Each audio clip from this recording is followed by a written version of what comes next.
Good afternoon and welcome back to our daily briefing. I'm joined with Chairman Mark Kern and Samantha Bierman. We thank you for joining us. Sam, better numbers today. Better numbers. We're going to wait with bated breath and hope that the rest of the week continues with the good numbers that we have to report today. So as of today, 11,534 St. Clair County residents have been tested, with 1,668 positive test results, which is an increase of 6 from yesterday. And that does include males and females from their teens up to their 70s. We are currently at 9,790 negative test results, with 76 results that are still pending. Unfortunately, we do have one new additional death to report today, which does bring St. Clair County's totals to 130. And that was a male in his 70s who did have underlying health conditions. And as always, our sympathies go out to his family. For those who have completed the required IDPH 14-day quarantine period, we are at 1,201. For state totals, 1,228,341 have been tested, with 133,639 positive test results, which is an increase of 623 from yesterday. And for deaths, the state is reporting 6,398 for today, which is an increase of 72 from yesterday. For hospitalization numbers, and these are for hospitals that are located in St. Clair County, currently we have 41 patients that are admitted due to COVID-related reasons, and 4 of those patients currently are on ventilators. For congregate living facilities that are in outbreak status, and that is 2 or more staff or residents that are either COVID positive or who have COVID-like symptoms, Atrium of Belleville has 2 cases and no deaths. Brea of Belleville has 48 cases and 6 deaths. Brea of Cahokia has 23 cases and 2 deaths. Caritas Family Solutions in Belleville has 12 cases and no deaths. Caseyville Nursing and Rehab has 3 cases and no deaths. Cedarhurst of Shiloh has 12 cases and no deaths. Cedar Ridge of Lebanon has 59 cases and 7 deaths. Colonnade Senior Living in O'Fallon has 5 cases and 0 deaths. Four Fountains in Belleville has 104 cases and 26 deaths. Help at Home at Belleville has 2 cases and no deaths. Help at Home in O'Fallon has 5 cases and no deaths. Knollwood Retirement Center in Caseyville has 8 cases and 1 death. Lebanon Care Center in Lebanon has 54 cases and 10 deaths. Memorial Care Center in Belleville currently has 44 cases and 5 deaths. New Athens Home for the Aged has 56 cases and 7 deaths. St. Paul's Home in Belleville has 45 cases and 14 deaths. Swansea Rehab and Care Center currently has 29 cases and 5 deaths. And finally, TDL Incorporated in Belleville has 4 cases and no deaths. And now I will turn it over to Chairman Kern for his update. Thank you, Sam. Numbers are looking pretty good today. Keep our fingers crossed. Keep our fingers crossed. During this pandemic, we've talked about doctors and the nurses, our first responders, all have been putting forth a yeoman's effort to get us through this pandemic. And one person that we've been working with and getting information from, and we've certainly been proud of during this whole time, is Christy Warcup. She's the administrator for Four Fountains of Belleville. And today, Christy is going to join us here, and we're going to talk a little bit about what it's like to be an administrator during COVID-19. And Christy, welcome. We appreciate you being here. Thanks. I appreciate you having me. Yeah. So Christy, you took over as administrator last fall. So you really didn't get much of a honeymoon. You were pretty much thrown into things. Can you go through a little bit the timeline of when COVID entered your world at Four Fountains? Sure. So, we started getting siren alerts through IDPH and as early as January. The first real time that we knew that this was going to be something was March 11th was a order from IDPH for us to start testing all people who entered our doors for symptoms of COVID. At that point, it was shortness of breath, new or worsening cough, sore throat, and a fever. So we were doing temperatures for every staff member, every resident, all the time, twice per shift. So when they got here and then mid-shift. Also, all of our visitors were tested and screened. So we started doing that March 11th. On March 13th, a directive came down that we needed to lock our doors and that we were to not have any visitors. In fact, it was to the point where it needed to happen immediately. And so we were asked to ask all of our family members that were in the building to leave, and the doors were locked behind them, and they have been ever since. We were told to, stop our communal dining in the dining room. So residents would now be eating in their rooms, no group activities. So no, bingo and those kinds of things. And we did that. And continued our screenings and tried to make the best of it. So we were convinced that we were going to be, the facility that did not have COVID enter its doors. And then on April 3rd, we got a confirmed call from the hospital that one of our patients that had been hospitalized had tested positive for COVID, and it was devastating. We were very sad. We thought we had done, everything we could for a month to make sure that it didn't come in, and here it came. So at that time, we stopped all of admissions. We took no new admissions from the hospital at all. Only our residents who previously had been here and were hospitalized could return. Again, no visitors. And we started making sure that we developed a COVID unit so that anybody who tested positive for COVID would be on that hallway. We dedicated staff to that unit, and they worked tirelessly. We have 12-hour shifts here, so they came into a different entrance. They put on their PPE, and they worked on that hallway almost every day, because we were, kind of short-staffed at that point because of COVID, and so we made sure that we had dedicated staff there to that unit. And so it was about 10 days later that we had the second case and the third case, and at that time we were only, testing symptomatic residents and symptomatic staff. The direction at that time was that we didn't need to test anyone really after we had an outbreak, because everyone was considered kind of, exposed at that point. But we really here at Four Fountains, we thought, gosh, our families wanted to know who had it, our staff members wanted to know. And so we started to test everyone who was symptomatic for it. That resulted in symptoms came, and about 60 of our residents and staff members were positive. At that point, we thought, my gosh, how is this continuing to spread? We're doing everything we can. So we decided to test everybody. And so on May 4th, we made sure that we tested all residents, all staff members. And I'm so glad we did, because we found out that half of our cases, of our 104 cases, were residents and staff who have had no symptoms since the very beginning. None whatsoever. They haven't had a fever, they haven't had a cough, they haven't had shortness of breath. And so at one point here we had, over 50 residents in-house who had COVID and were positive and were just positive for COVID. And it was very, very difficult. We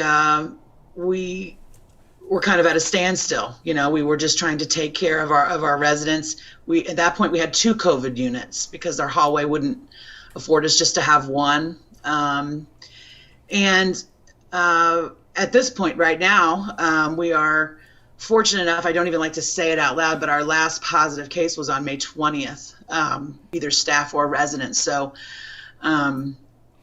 It's been a journey for sure. Very, very difficult. So you use the word we. You talk we. So when a lot of these decisions were made, you've got a number of employees that have been there for multiple years. Did you get everybody together and say we're dealing with something that's new? How do you think we should handle this? Sure. We first of all, my company has Helia has been amazing. We have really talented nurses and owners who understand the needs of nursing homes in general. You know, none of it. This was new to everyone. We have department heads who have been here for a long time and nurses who have been here for a long time. We listened to them. We talked to the health department. We talked to everyone we could to get all the information we could. I think the testing piece of it was hard. We didn't, no one had the resources to be able to test everybody at one time at that point.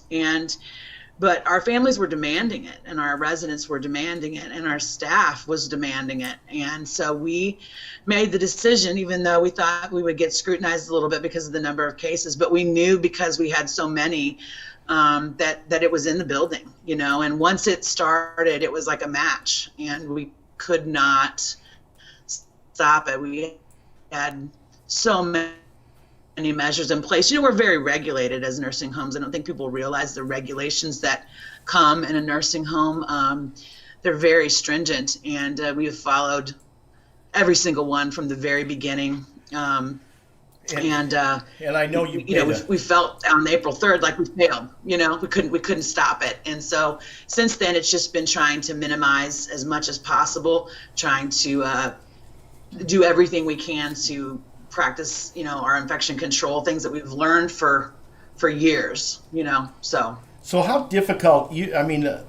Terrible thing. 27 deaths in your facility that were because of this virus. Can you talk a little? There are people out there who say, well, COVID isn't really causing these deaths. Other things are causing the deaths. Do you think that those people would still be part of your facility today had there not been COVID? Those 27? I do. At our facility, we've reported the deaths that we've reported have all been, first of all, have been COVID positive, not just presumptive positive. They've been all COVID positive. So they have had a test and they have had COVID. There's 27 deaths from people who, it's not a coincidence. That doesn't happen in a nursing facility. They were fine one day and the next day they weren't.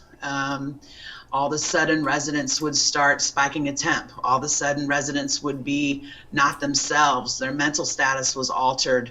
Their respirations were high. And this happened, it happened so quickly. As soon as we were doing vitals every 4 hours on our patients, which is a lot if you know anything about, having hundreds of patients and doing vitals every 4 hours. It was a lot for our staff. We did that, and one vital would be fine 4 hours ago, and then you go to the next 4 hours and they're so sick that we send them out 911, and many didn't recover. We're happy now that we can say that there's no one in our building who has active symptoms of COVID, and they all are past their 14 days of since their positive test. So I'm so thankful for that. But there was a very hard time here when our residents were dying, and I've only been here since November. But many of my staff members have been here for years and years and have known these residents and their families for years. And to see the devastation, because their families couldn't visit. We tried to allow as many end-of-life visits as we could, but sometimes we couldn't get to it in time. And so it was devastating. It's still devastating. It's hard to think about. It's hard to really put into words what we've been through and what I think nursing homes that are just coming about with their cases are stating. Yeah. Sad. Very sad. And how do you deal with the stress like that? I mean, I know that at one point the staff was, you had staff members that were COVID positive, and obviously they couldn't report to work, and you were working 24-hour shifts. You were working the floor. You're the administrator, and yet you were out there doing the work of 10 people. Right, and listen, the department heads have been amazing. I mean, we couldn't have done it without it. We had lots of staff members who just simply didn't feel that it was worth it to put their families and themselves in jeopardy. We have employees in their 70s who are housekeepers who just didn't feel that it was the right thing for them to come into our building every day. We asked our staff to come here and risk their lives. And I know a lot of people say, oh, well, you guys, you signed up for this, you're, healthcare workers. And the truth is that no one signed up for this. This was hard. This was a hard decision for a lot of people to make. And a lot of people did get COVID. A lot of our staff members did, and they were very sick. Some were not, but some were. Some were hospitalized. The silver lining, I guess, in the end is that you see we have a core group of staff here who are just simply amazing. I'm from a very small town, and my community is a very close-knit community. Whatever their differences are when tragedies come about, everybody pulls together. And gosh, if anything has cemented my belief in Four Fountains and this area and the character of the people here, this is it. Coming to work every day under sustained pressure and fear and sadness and pressure from their families. We had a lot of staff members who, were very scared because their families didn't want them to come to work, So they did it, though. They did it anyway. And I'm so proud. I'm so proud of them. I can't even say. I'm in awe every day of how amazing they are. There are a lot of staff members who make much less than I do, but they still risked dietary, housekeeping, nurses, CNAs, maintenance.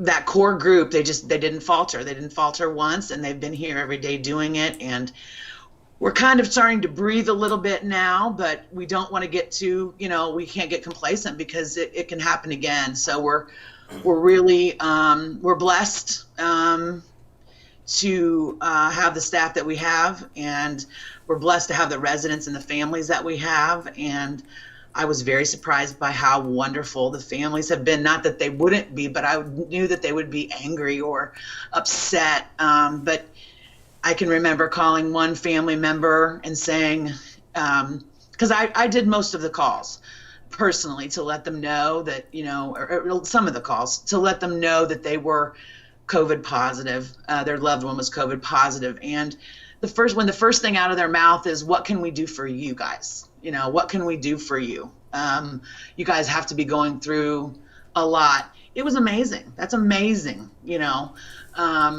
So we're just blessed with lots of support from our company, from our staff members, from our families, from our residents. And, we say Four Fountains strong. We're going to get through it, and we're kind of on the downward slide, I hope.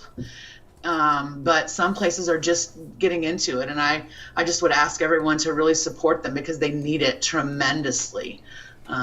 It's real. I mean, it is. We've lost 27 people who previously would be alive, Well, Christy, we sure appreciate your leadership during this time. You certainly made a positive difference, and Four Fountains is lucky that you're there, and I know all the residents and staff appreciate that, and we appreciate you and your contact with EMA every day, and I think this was an ongoing dialogue, and we just want to send out our thanks to you, and certainly we're going to be continue to work together till we get through this and we get a vaccine, and we appreciate you very much. Thank Brian, you very have much. anything? I appreciate you guys as well. All right. Thank you for being here today. Sure. Okay. Well, we'll move into the zip code report at this time, which is a normal part of what we do here. And remember, if you don't hear your zip code, it doesn't mean that you don't have a COVID positive person in your zip code. What it means is we haven't risen to the level above 5 yet in your particular zip code. But in 62059, we remain at 7 today. 62201, we remain at 42. 62203, we go up by 1 to 50. 62204, we remain the same at 56. 62205, we remain the same at 65. And 62206, we remain the same at 146. In 62207, we go down today by 1 to 97. Remember, if we reduce, it means that someone either moves out of zip code or there's been an incorrect zip code that was entered wherever the facility was. So we correct that data on the day that we get it so that we have the most accurate information that is known to man. 62207, as I said, down 1 to 97. 62208, we went up 2 to 89. 62220 goes up by 1 to 155. 62221 goes up by 2 to 139. 62223 goes down by 1 to 62. 62226 goes up by 10 today to 189. 62232 remains the same at 29. 62239 remains the same at 15. 62243 remains the same at 8. In 62254, we go up by 12 today to 80. 62255 remains the same at 6.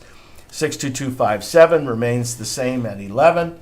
62258 remains the same at 17. 62260 remains the same at 13. 62264 remains the same at 51. 62269 goes up by 1 to 92.